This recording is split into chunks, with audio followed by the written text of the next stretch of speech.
Students of 8th class, video को पूरा देखिए और लाइक और शेयर ज़रूर कीजिए और मेरे चैनल को सब्सक्राइब कीजिए ताकि ऐसे ही वीडियोस आप लोगों को देखने को मिले। आज हम लोग आपका एक्सपेंशन फार्मूला सीखेंगे। जो एक्सपेंशन फार्मूला है a plus B plus C square, यानी a जमा बी जमा सी स्क्वायर की दूसरी कुवत। इसका एक्सपेंशन या इसका तौसी किस तरह से की जाती है।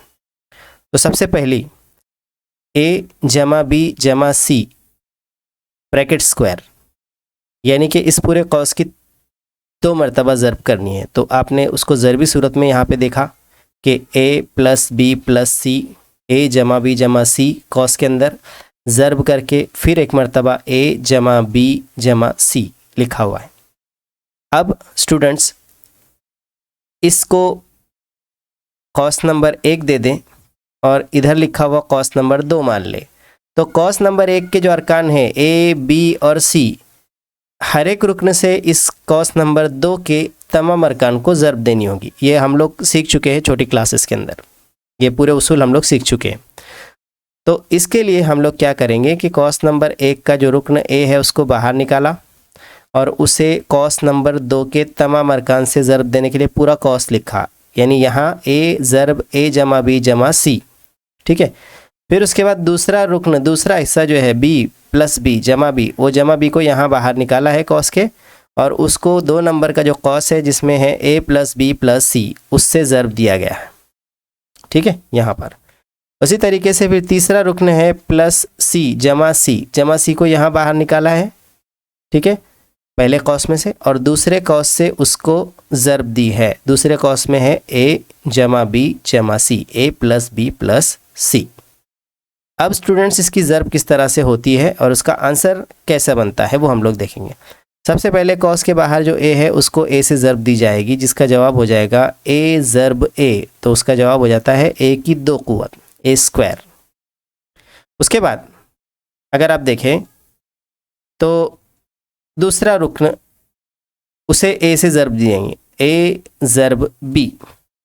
जब ए ज़र्ब बी किया जाए तो ए ज़र्ब बी करने के बाद, ए इंटू बी करने के बाद ए बी हो जाता है आंसर। ए और बी साथ में लिखा जाता है, तो ये प्लस का साइन बीच में दिया जाएगा प्लस और लिखा जाएगा ए बी।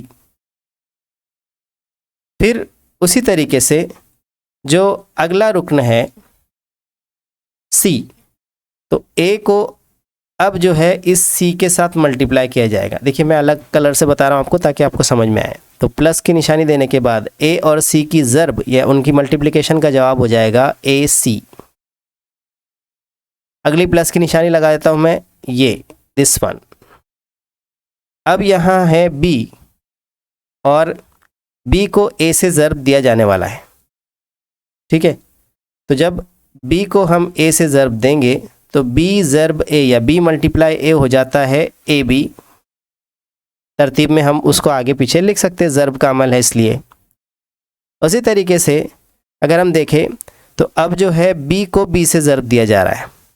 ओके, तो बी ज़र्ब बी है, यहाँ बीच में जमा की निशानी है तो वो जमा की निशानी मैं लगा दूं और उसके बाद बी को बी से ज़र्ब दूं तो बी ज़र्ब बी या बी मल्टीप्लाई बी हो जाएगा बी का स्क्वायर। और आखिर में अगर हम देखें तो बी को सी से ज़र्ब दिया गया है, बी ज़र्ब सी। ठीक है, बीच की जो जमा की निशानी है उसको हम बीच में लगा देते हैं और बी और सी का हासिल ज़र्ब यानी बी और सी का ज़र्ब जो है वो आ जाएगा बी सी। फिर कॉस ख़त्म होने के बाद जो जमा की निशानी है उसे लगा देते हैं। अगला जो हमारे पास है वो है सी, और कॉस के बाहर के सी को ए से ज़र्ब दी जाए तो जवाब बनता है ए ज़र्ब सी या सी ज़र्ब ए, ए सी। जमा की निशानी लगा देता हूं मैं। उसके बाद बी और सी को जब ज़र्ब दिया जाएगा, ठीक है, बाहर सी और कॉस के अंदर मौजूद बी, उनको जब ज़र्ब दिया जाएगा तो जवाब बनेगा बी ज़र्ब सी, बी सी। या C ज़र्ब B, एक ही बात होती है। और लास्ट आखिर में अगर हम देखें तो C को C से ज़र्ब दी जाएगी। तो C को जब C से ज़र्ब दी जाती है तो जवाब बनता है, ये प्लस का निशानी मैं बीच में लगा देता हूँ, और C ज़र्ब C जवाब बनता है C का स्क्वायर। तो हमने क्या किया है कि पहले ब्रैकेट में मौजूद A, B और C को दूसरे ब्रैकेट में मौजूद A, B और C से तरतीबवार ज़र्ब कर दिया उसूल के साथ। अब उसके बाद हम लोग आगे देखेंगे कि यहाँ इस पूरी लाइन के अंदर सिमिलर टर्म्स कौन से हैं। सो सिमिलर टर्म्स हम समझते हैं कि जिन टर्म्स के अंदर मौजूद वेरिएबल्स, यानी जिन अरकान के अंदर मौजूद जो मुतग़य्यर होते हैं उनके क़ुव्वतनुमा एक जैसे हो, या आसान ज़बान में एक जैसे मुतग़य्यर जिन अरकान के अंदर होते हैं उनको कहते हैं मुशाबा अरकान, यानी सिमिलर टर्म्स। और मैंने आप लोगों के लिए आसानी करके रख दिए पहले ही कि आप देख सकते हैं यहाँ पर AB सिमिलर टर्म्स एक ही इंक से लिखे हैं येलो से, AB, तो AB 2 मरतबा है, AC यहाँ पर 2 मरतबा है, और BC आप देखें तो वो भी यहाँ पर 2 मरतबा है, 2 times. Okay, so AB, AC and BC, these terms are 2 times in this complete line। इस पूरी लाइन में ये टर्म्स, तीनों टर्म्स 2 मरतबा है। और कौन से ऐसे टर्म हैं जो सिर्फ एक मरतबा है, तो आप देख सकते हैं A स्क्वायर एक ही मरतबा है। फिर आगे बढ़ते हैं, ये तीनों टर्म को छोड़कर तो B स्क्वायर भी एक मरतबा है, B की दूसरी कुव्वत, और C की दूसरी कुव्वत भी एक मरतबा है। और एक बात जान लीजिए कि सबके दरमियान में, हर रुकन के दरमियान में, सारे अरकान के दरमियान में जो अमल है वो जमा का अमल है, या निशानी जो है वो जमा की है। तो अब हम यहाँ पर क्या करेंगे कि जो अरकान एक ही मरतबा है, जैसे A की दूसरी कुव्वत उसको निकाल लिया, जमा B की दूसरी कुव्वत उसको अलग निकाल लिया, और जमा C की दूसरी कुव्वत उसको भी अलग निकाल लिए। इन तीनों को एक कॉस के अंदर हमने अलग निकाल लिया। ठीक है, अब जो टर्म या जो चीज़ें हमारे पास 2 है उनको हम लिख सकते हैं। A भी हमारे पास 2 मरतबा है, तो उसी इंक में मैं आपको लिख देता हूँ। ओके, 2 मरतबा, ट्वाइस, 2 टाइम्स A भी हमारे पास है, प्लस की निशानी। उसी तरीके से हमारे पास AC है 2 टाइम्स, एक मरतबा इधर एक मरतबा इधर, उसको इकट्ठा कर लिया, 2 times AC we have, plus की निशानी। और लास्ट में हमारे पास है BC, एक मरतबा इधर दूसरी मरतबा इधर, so it is also 2 times BC।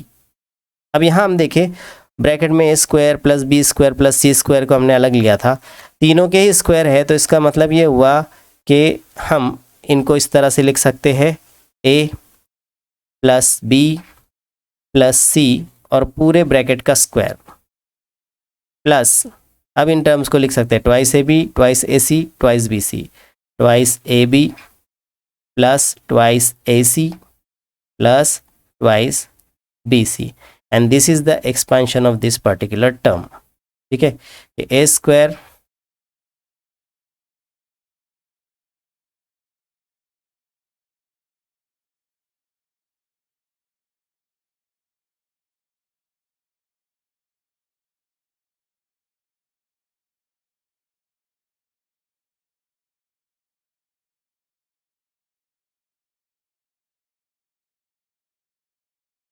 तो यहाँ पर A square plus B square plus C square plus twice AB plus twice AC plus twice BC, तो यही है इस फॉर्मूले का एक्सपेंशन।